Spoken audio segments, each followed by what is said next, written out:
Hey everyone, welcome to our market outlook video today. We had a little bit of a split tape, on Wall Street, some green, some red, but a lot to unpack. The S&P 500 pushed higher for its fourth day in a row, while the Dow also gained some ground. The tech index, especially the Nasdaq Composite Index, took a breather today and actually closed slightly lower after a strong multi-day run. Now, what really moved the markets was the economic data. That was kind of the big news of the morning, at least. We got retail sales coming in a little softer, and a surprise drop in the wholesale inflation level, the PPI number, which got, again, people talking about, like, not necessarily that we're going to get a rate cut anytime soon, but when we might get that first cut, and will we actually start a cutting cycle at some point. That actually helped lift stocks early on, those cuts being on the table. Not everyone held on the gains. Healthcare got hit hard with UnitedHealth plunging, almost 13% on news of a Department of Justice investigation. Pretty big move on that stock. On the flip side, Cisco also had a big move, but to the upside after popping on after a solid forecast on its earnings announcement, giving some support to tech. So today we'll break it all down, what the data means for the Fed, key technical levels that we'll be watching, intermarket relationships as always, and so on. And of always, our new trade idea to take advantage of in the consumer discretionary space. So let's go ahead and get started. Today is Thursday, May the 15th, 2025. This is the Market Outlook from MarketScholars.com. My name is David Settle. Before we get going too far, I invite you to subscribe to our YouTube channel. This icon here, the red subscribe button down below. Click the thumbs up icon to like our video. Comment on anything that stood out to you today. Join our website at MarketScholars.com for free. Follow me on Twitter for more content between the videos. And join our Market Outlook Facebook group that we've created. All right, if you're watching on our blog, check out some of these other things over here on the right. You can subscribe for our daily email that we send out here with this form, or click up here at the top. There's a button up there that will say click to subscribe at the top. Come to Market Outlook Live I told you about here is at 3:30 Eastern time. You can click on this image to get there, or you can come up to the menu and click on Market Outlook Live Trade Review. I take a look at all the old trades we've done on other Market Outlook videos, see whether we should stay in them or get out of them. Come down to the bottom, click this heart here. It opens up this tab. Hit that like button there. Same thing here. Click this thumbs up icon. It opens up this tab eventually. And you can click that like button there. Again, the more you do that, it helps get our content out to all of our followers on these platforms. So thank you to those who do that day in and day out. Those who don't, you can do it right now while you're watching with one or two really easy clicks. All right, let's go ahead and get started and take a look at the S&P 500 with the market forecast indicator. So you can see, again, another update, 4 days in a row. Every day this week has been to the upside. It's small move, small range, about the same range as what we had the first day of the week on Monday after the gap, 59 points. But it's been gradually moving higher, moving away from the gap. I mean, it hasn't moved a lot away from the gap, but it has moved away from the gap, so that's a good sign. Again, remember, we do not want that gap to fill in, and we're heading into options expiration. In fact, this is probably one of the biggest. You got one more day left, of course, but I would venture to guess this is probably one of our biggest options expiration cycles that we've had in a while. We're up, 12.16%? That's quite a bit. Let's see here when the last time we've been up this much. So you have to go back to the expiration cycle coming off of COVID, where we were up 25% in that one expiration cycle. Coming off the 2018 correction, we were up 10%. Coming off the 2022, eventually we came off that 2022 correction with a 5% gain, but we also had that one going into that August peak, a 9.6% gain in one expiration cycle. Again, over here in 2014 October, we had a 9.66% gain. 15 and 16, we kind of came off of that one with a 6.5% move. 2011, we came off of that one with a 7, almost 8% rally, and then eventually when we came off the lows, another 8% rally in a month. And you can see here, coming off the bear market low, we were up 13.5%. Coming off the washout low in November, we were up 10.9%. So, I mean, needless to say, like, this is one of your bigger moves that we've seen in a very, very long time. Let's see, it looks like we go back on SPY. The furthest back SPY gets is, 1999. We had a 14% move coming off of a down month. But again, we look at, okay, well, what happened the month after, the expiration cycle after? We didn't go down. We went flat there. So that's not bad. Over here, we had a small move, less than 2%, but we did go up the next month, again, coming off that bear market low where we had 1, 2, 3, 4, 5, 6, 7, 8, 9, 10 months in a row of positive expiration cycles. COVID, we was a flat month coming off of that one. That month there, and you can see some of these other months that were relatively large. So, I mean, we had 2 down months here that have led to two in a row that have led to this big gain of 12%, and we gapped down. I mean, look, we gapped down a full percentage point to start the expiration. I mean, there's some pretty decent sized gaps over expiration cycles. I mean, look at, and a lot to the downside. I mean, look at how much we tend to gap after options expiration. Again, this is one standard deviation. It's about 0.75%. We end up finishing most of these to the upside, but yeah, there's a lot of gaps here to the downside during this run of 2013 up to 2020. There's a lot of upside gaps, and they were all pretty minimal. But there's a lot of upside gaps. Of course, 2011 through 2012, there's a lot of downside gaps there too. So it's kind of interesting to see the difference. And here we are again with another pretty sizable downside gap going into this cycle that we finished with one of the biggest gains that we've seen. I mean, literally like handful. 1, 2 there in 2009, 1, 2, 3 in 1999. If I were to go back to SPX, you're looking at here. Let's change this, and because we're only up 12% on SPX, almost exactly 12%, 12.058. And then let's get rid of this one here. So you see here, it's okay. The one coming off of COVID, this one coming off the bear market low, 1999, right there in October 1999. And then over here, 1975. So that's a big gap in performance. Again, from one expiration cycle to the other. Now, there obviously wasn't options expiration back then. This was just, it was just from that third Friday to the next third Friday. And you have to go back to the 38 to see other monthly periods like that. But still, that's very, very minimal number of instances that we've been up as much as we've been up this one. And again, we still got one more day, so we're technically not over with yet. But needless to say, like it's been a good rally. What we don't want to do now is, start off with a decline on this options expiration and fill in that gap, right? Like that's what we do not want to see. Right now, a 5% gain would fill in that gap, and then some, probably gets closer to a 30-day moving average. We are 8% above. We are the highest above the moving average that we've seen. That's in the last year. But that's, if you look at the last 2 years, it's also actually the highest of the last 2 years that we've been above. If I were to go out further to where we have some pretty significant moves, you can see the last time we were up this far was here in June of 2020. So we kind of went parabolic. That was not a bearish move there. It was actually a bullish move. Like we were already on a bullish trend. We weren't coming off of a low point yet. We had already come off that low point. In fact, if I go a little bit further, this will now incorporate the COVID move over here. But we're still actually in the top decile. You can see the COVID move there. That was like the first move off of the low point. And then we had another one there. And then you can see some instances over here. Again, if I were to change this, that's 5% here. Let's just do this and go 7.91. So, again, really COVID is the only times that in the last, whatever many years this has been, that we've been this high up above the 30-day moving average. That's it.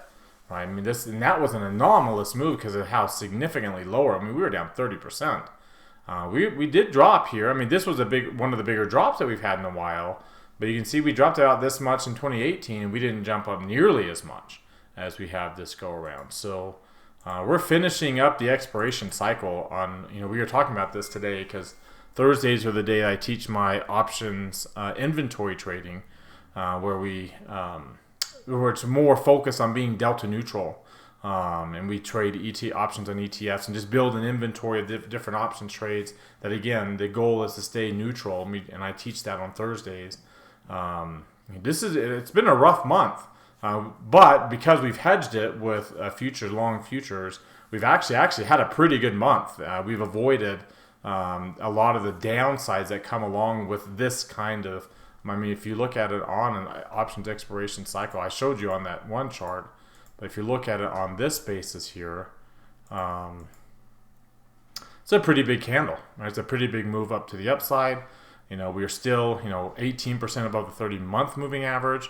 The near-term line has crossed 40 and 60 in this one. And with the momentum line above the near-term line, the momentum line above 80, that's a very, very good sign. If that was on a daily chart, we'd be looking to buy this dip like nobody's business.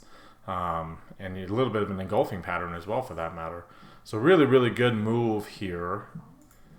So yeah, that's a really, really good pattern, and suggests, again, similar to what we saw over here, where we jumped from 40 to above 60. The momentum line was not above it, but still we were able to jump up. Over here, we went from below 40 to above 60. We actually went above 80. And, that was signaled the bounce off the 2019 low point. We never did go from below 40 to above 60 in one cycle. I guess as close as it was over here. But in 2022, we never did really jump up from oversold levels. Not really until 2023, again, where we jumped up here. And we jumped above 40 in one cycle, but the momentum line was higher. And then we jumped above 60 and 80 for that matter on the next cycle with a strong move up. So this looks very similar to other big bounce trades that ultimately has led up to some pretty good moves for multiple months afterwards. Not as big as this month, but at least continuing the bullishness up to the upside. So if I look at the weekly chart again, there won't be a market outlook tomorrow, because I'll be out of town. But if you look at the weekly chart here, again, you can see the intermediate line is almost above 60. We're back above the 30-week moving average. We have dark green shading and a green line again. The near-term line's way up there. We didn't have the momentum line take off, but we went from below 40 to above 50 in one cycle, in one period, and then almost above 80 the next one, and we really continue to press higher. That's really, really good pattern there. So nice. Sorry, my lights are wigging out on me there. But nice pattern on the chart to finish the week, and then ultimately finish this month. This is pretty rare week 2 to gap up as much as we have and not fill in any of that gap. Again, if I were to go to a weekly chart on this price move and take a look, remember on this monthly period, we started off the monthly period with a gap to the downside, but this is one of the first times. Well, you have to go all the way back to November, the week of November the 9th, that we've gapped up this much on a Monday, right, on a weekly basis.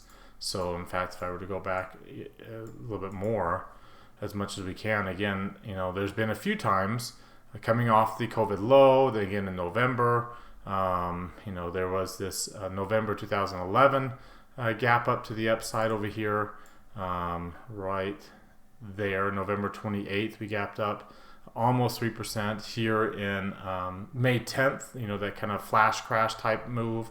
We moved up 4% on the Monday, of course, coming off of some of these washout moves here in November or October 2008 when we were in that bear market. We gapped up 6% on a Monday before finishing the day up 5%. So some pretty sizable gaps, but this is by far the biggest gap that we've had in a while. Again, since 2020, years and years since we've had a gap up on a Monday this high. And you can see, we've had, 3 days out of the past, 3 days out of the past 6, or 3 weeks, out of the past 6 that we've closed up over 4.5%. That's kind of a rarity too. Again, you look at, if I were to change this to 4.5. So kind of a cluster of strong weeks. You see, we don't usually get 3 of those. We had a couple here in 2022, a couple over here within a cluster. But you notice we don't get clusters of these. Even coming off the COVID, it was really only 2 weeks that we were above 4.5%. Everything else was relatively minimal. And then again, going further, you just don't get this big of a move.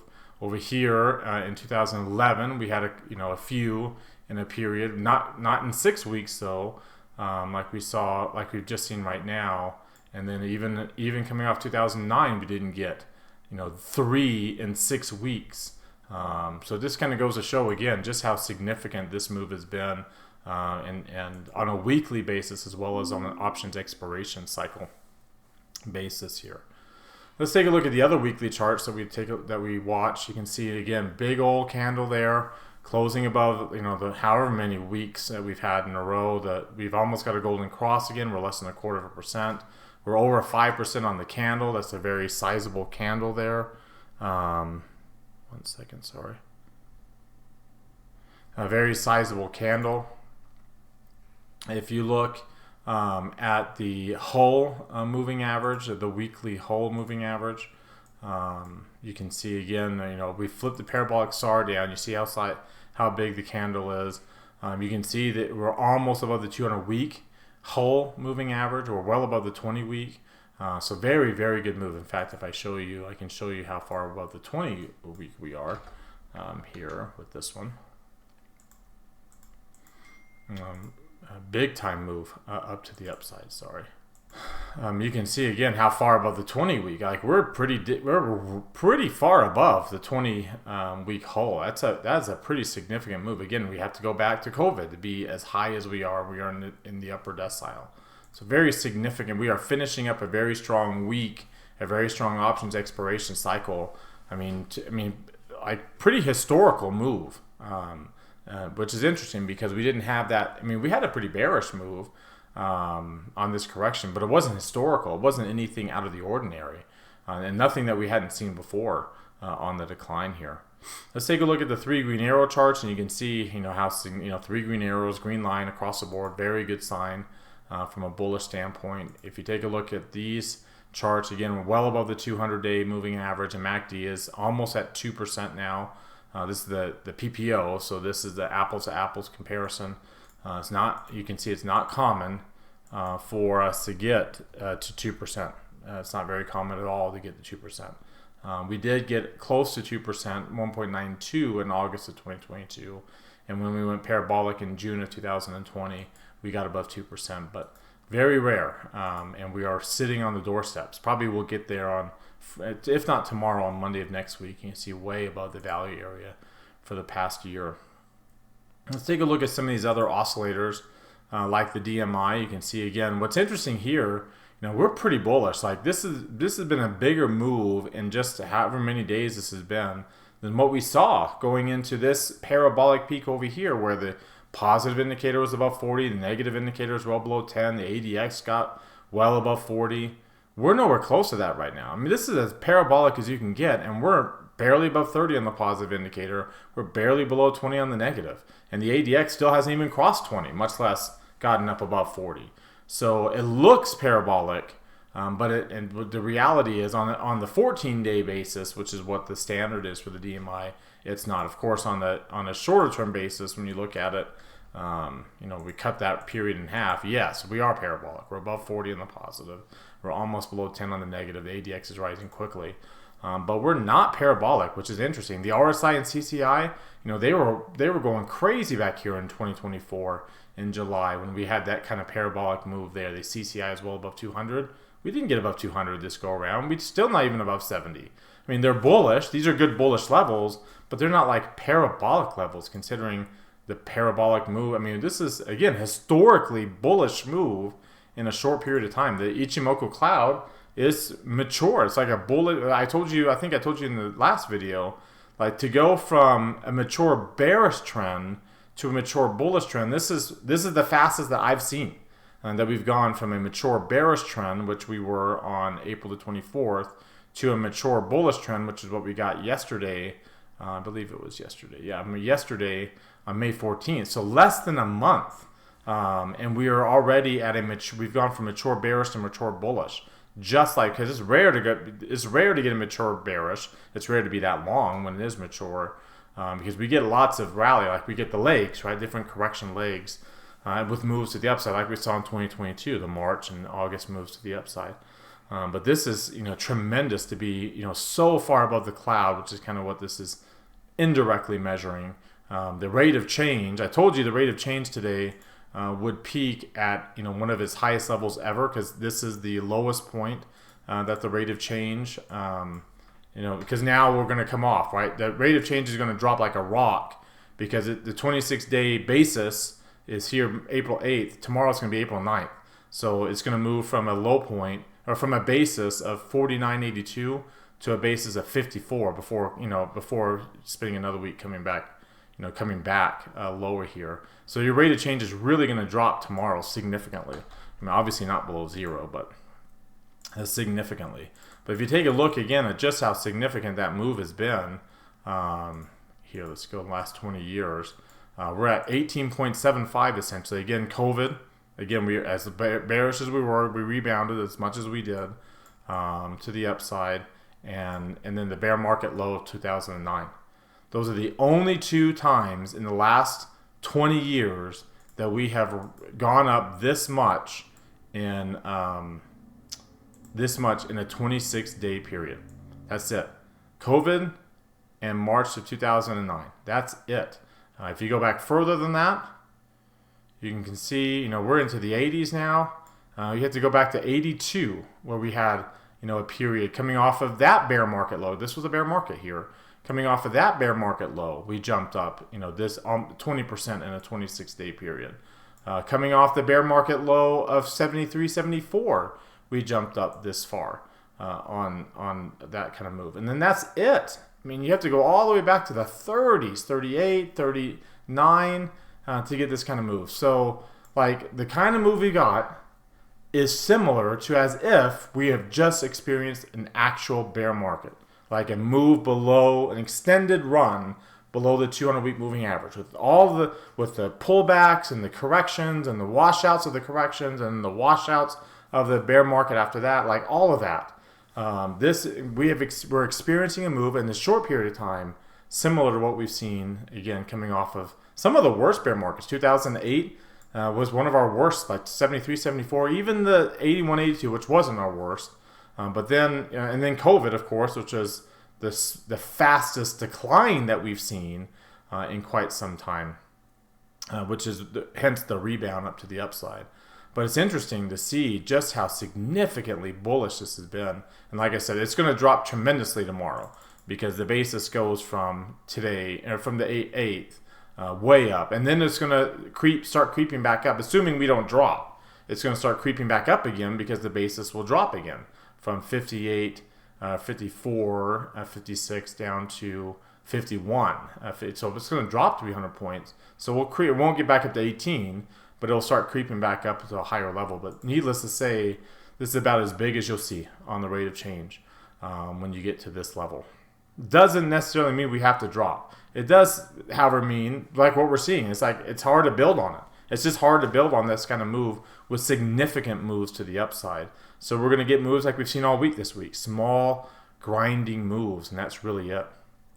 If I take a look at the Bollinger Bands, again, we are still above the upper band, or upper Keltner channel. The band width is still extremely high, which is great. And the momentum you can see is still building at extreme levels, but still great. Like, it's still building. And, we're not, at some point in time we have to worry, but we don't really have to worry until you at least break the upper Keltner channel, which, and at least, for that matter, the 8-day moving average, much less the 17. Like, we are, if you look at how far above the 17, which is, that's when you start to worry about any kind of bearish move to the downside.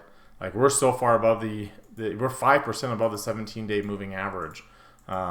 No need to worry whatsoever. We can get a 5% drop and barely be touching the 17-day moving average, according to this. You can see again, how high that is relative to where we've been in the past. So again, it's kind of hard to build on this, but it doesn't necessarily mean that we have to tank from here. Not until we break that level is when we do have to start to consider, that we might not be, like, this might be the peak of the actual intermediate run itself.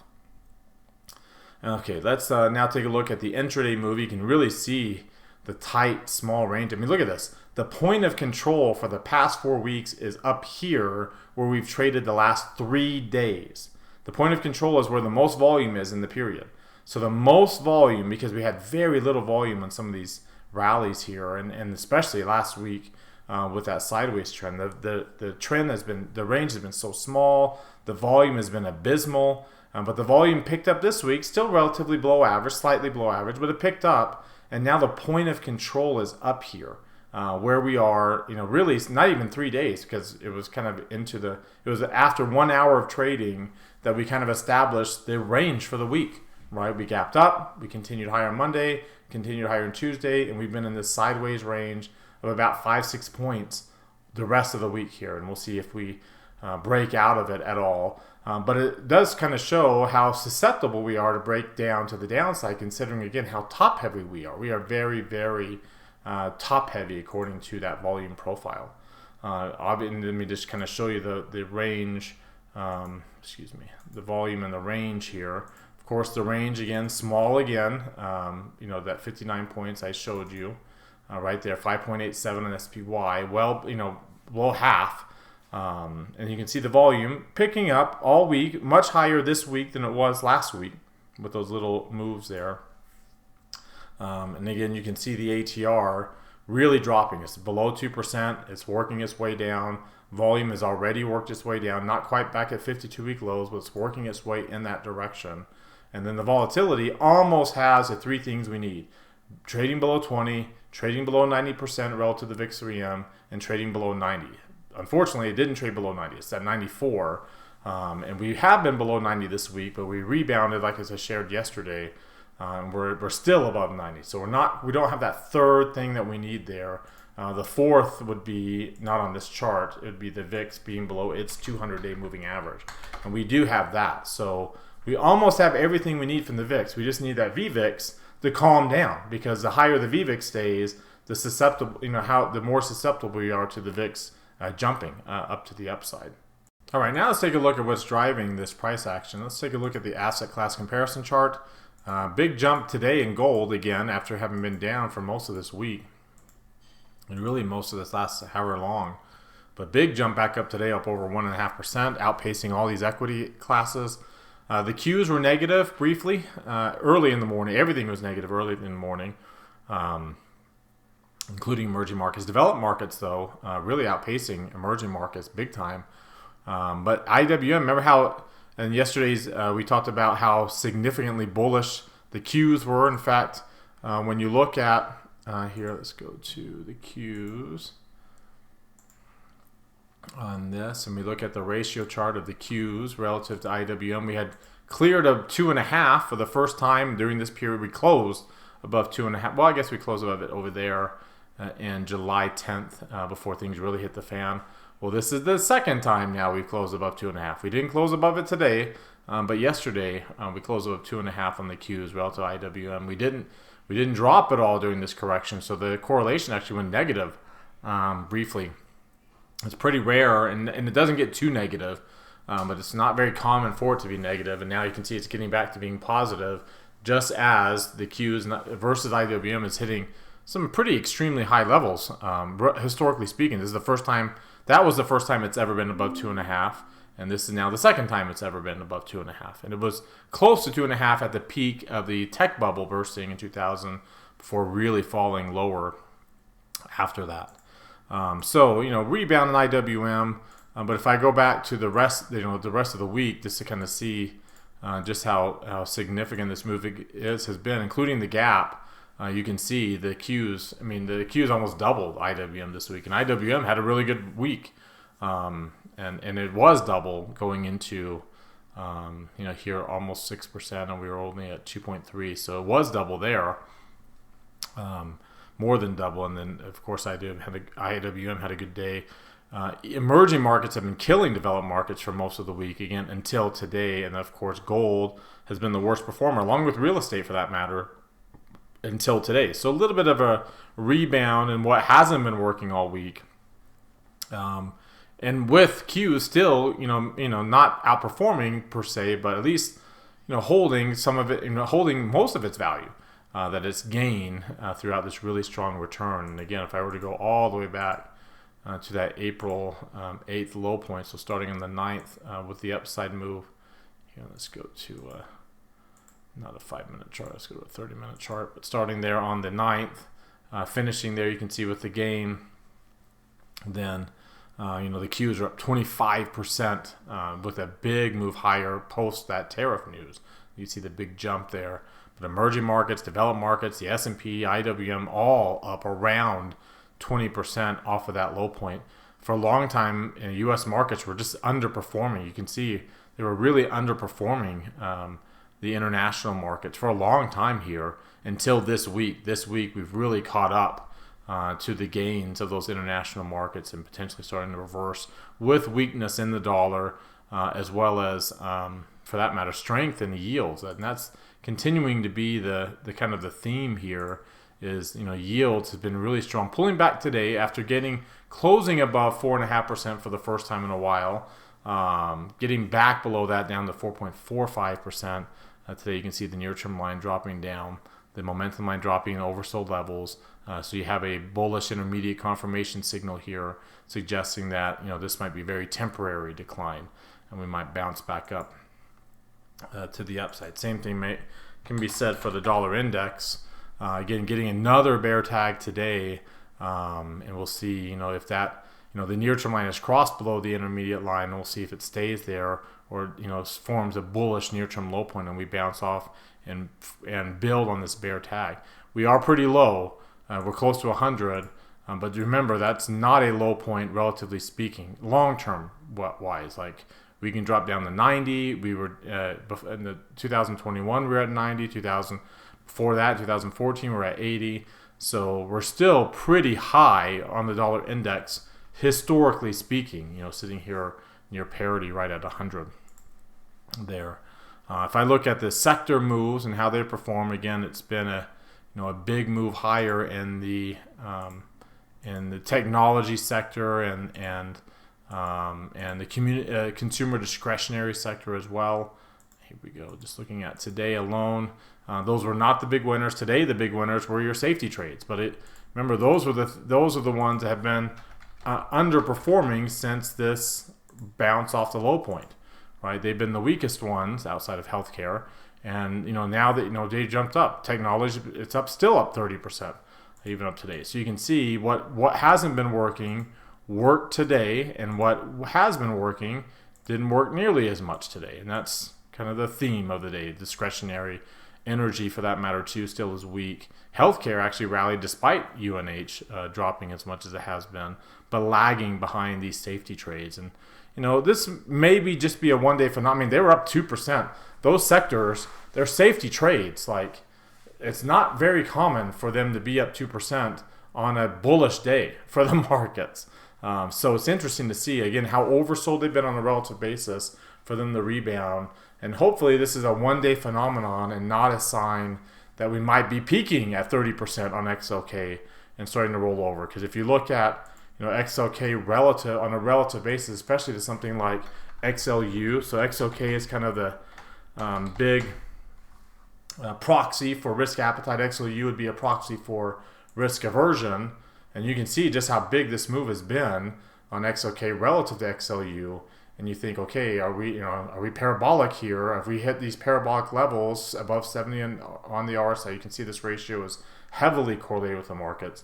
Above 70 on the RSI, almost a 3 on the PPO, and you can see that last time the PPO was this big, we did have it was last July in 2024, and we had that big drop in XLK relative to utilities. The CCI was up, has been up at high levels, even though we're just starting to roll over on the long-term basis. And you can see that the ADX is relatively bullish too, even if the ADX, the directional indexes are relatively bullish, even if the ADX hasn't really joined the party. But still, pretty extreme move in this. Is it suggesting that, is today's move on the sector suggesting that we might be done with that rally? I don't know. Here it is. We might be done with that, especially considering how bullish they were. Again, up 2%. That's a big time move for those safety trades. Again, on a day where the market's actually rallied instead of and outperforming. It's one thing for them to be up 2% and everything's up like 3, 4, 5%.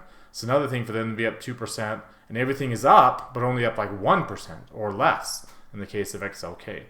So it makes you wonder a little bit if there's a little bit of rotation going into extremely oversold areas of the market. I showed you XLK versus XLY, another proxy for risk appetite relative to risk aversion would be XLY relative to XLP.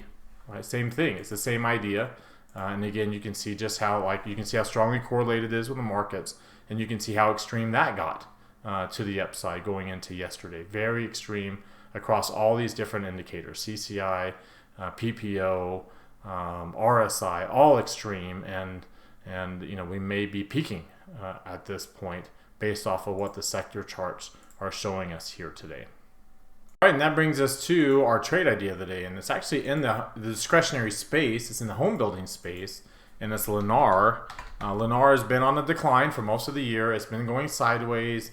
It's got a bear tag, but we're not building on the bear tag, but we're not bouncing down either. We're kind of going sideways. Slight bullishness there with the bearish crossover on the near-term line. Market sentiment's rising, but really, really low, just barely getting above 20. If you look at the long-term chart, this weekly crossover chart, again, it's not really a bullish candle, but they're not bearish either. Lots of transitions here, but the PPO is really, really low. That's on a 3-year basis. If I were to zoom out so you can see, it's a pretty darn low PPO if you're not in the bear market. So suggesting that we might be kind of bottoming out here, but it doesn't look like it has enough juice to kind of get off of this low point. If you take a look at the 3 green arrow chart, it's struggling to get some traction. It's had some 3 green arrows. It's avoided 3 reds, but it hasn't really built consecutive days of 3 greens. If you take a look at the 2-line version, we're trading between moving averages, currently between the 30 and the 50, way down below the 200. If I take a look at some of these other oscillators, like the DMI, you can see that both lines below 25, so there's no trend. The ADX is really low and it's falling. The RSI and the CCI are both sitting at neutral levels, right around 0 on the CCI, around 50 on the RSI. The Ichimoku cloud, when you look at it, there is no trend, right? No trend going there. We're below the cloud, but above the blue line. The green line's above the blue line. The rate of change is positive. It's kind of mixed bag there. And then from a Bollinger Band perspective, the bandwidth is falling. It's actually relatively low. The bandwidth is it's extremely low, and it's falling. And we're right smack dab in the middle of a really tight bandwidth that's inside its Keltner channel. So I like the setup here for a iron condor spread. So I sold the low, and I did this during the Market Outlook live session that we have at 3:30 Eastern time every day on our site. I sold the low 20 delta there, bought 95, sold the low 20 delta over here, bought 95, bought the strike away 125, and you can see where the break evens are, and we're currently trading right in the middle of those break evens, where we can get a pretty decent reward for the amount of risk that we typically take on these non-directional trades. All right, well, that wraps us up for today. You've heard from me now, and I want to hear from you. Use that link popping out in the top right corner of your screen. That takes you to our Market Outlook forums. Open up any thread or any questions or comments you have. Reply to anybody else's thread, and let's keep this conversation going in between videos. Again, thank you very much for watching. Remember to subscribe to our YouTube channel, hit that thumbs up icon, comment on the video. Join us at marketscholars.com for free. Follow and like us on Twitter and Facebook as well. Have a great rest of your weekend, everybody, and we'll see you all on Monday.